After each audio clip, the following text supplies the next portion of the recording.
அண்மை செய்தியை பார்த்து வருகிறோம். தொகுதி மறுவரையறைக்கு எதிர்ப்பு தெரிவித்து சபாநாயகருக்கு திமுகவின் மக்களவை தலைவர் TR பாலு கடிதம் எழுதியிருக்கிறார்.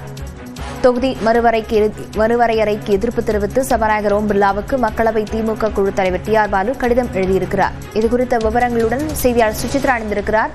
சுசித்ரா, முழு விவரங்கள்.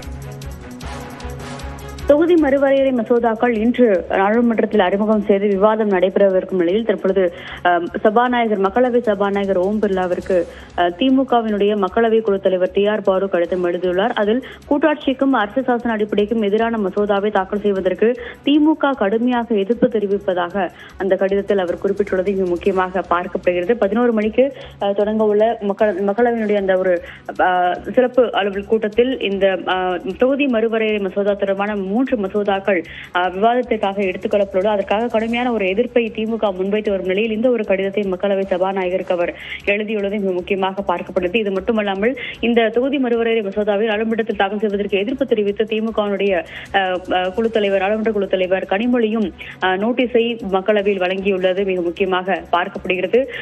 இந்த ஒரு ஆலோசனை என்பதும் இந்தியா கூட்டணியினுடைய ஆலோசனை தற்பொழுது நடைபெற்று வரும் நிலையில் எந்த மாதிரியான ஒரு நடவடிக்கைகளை பிரச்சனைகளை மக்களவையில் விவாதத்தின் பொழுது எழுப்ப வேண்டும் என்ற ஒரு ஆலோசனையில் தற்பொழுது இந்தியா கூட்டணி கட்சி தலைவர்கள் நாடாளுமன்ற வளாகத்தில் ஈடுபட்டு வருகிறார்கள். மல்லிகார்ஜுன் கார்கே தலைமையில் நடைபெறும் இந்த ஆலோசனை கூட்டத்தில் திமுக, சமாஜ்வாதி, கம்யூனிஸ்ட் உள்ளிட்ட பல்வேறு கட்சிகளுடைய தலைவர்கள், குறிப்பாக எதிர்க்கட்சியினுடைய பிரதிநிதிகள் இதில் பங்கேற்று அந்த கருத்துக்களை முன்வைத்து வருகிறார்கள். இந்த தொகுதி மறுவரையறை மசோதாவிற்கு எதிர்ப்பு தெரிவித்து இன்றைய நடைபெறும் அலுவலில் முழுமையான ஒரு கருப்பு உடை அணிந்து பங்கேற்க உள்ளதாகவும் திமுகவினுடைய உறுப்பினர்கள் அறிவித்துள்ளது மிக முக்கியமாக பார்க்கப்படுகிறது. இந்த நிலையில்தான் கடுமையான ஒரு எதிர்ப்பை தற்பொழுது மக்களவை சபாநாயகரிடமும் கடிதம் மூலமாக திமுக முன்வைத்துள்ளது முக்கியம் பார்க்கப்படுகிறது.